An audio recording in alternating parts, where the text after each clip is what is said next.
Welcome to Samba Samba. Enjoy the video. You start by installing Wallpaper Engine through Steam and launching it immediately. This gets the client and assets into place.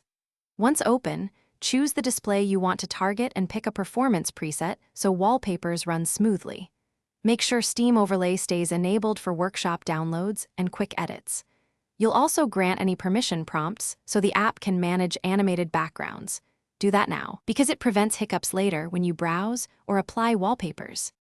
Next, you head to the workshop and subscribe to wallpapers you like. Steam downloads them automatically. Once downloaded, open the Wallpaper Engine editor to adjust position, scale, playback speed, color filters, and audio reactive parameters. This is where you make the background yours. Make use of monitor-specific assignment so each screen has its own wallpaper.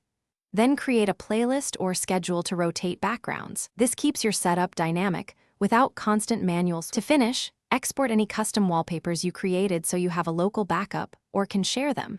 This preserves edits outside the workshop.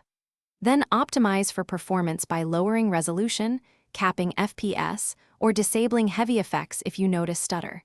Doing so reduces GPU and battery load. If Wallpaper Engine crashes or won't apply wallpapers, verify the game files through Steam, restart the app, and make sure your GPU drivers are up to date. These steps resolve most problems quickly. Thanks for watching. Consider subscribing if we helped you.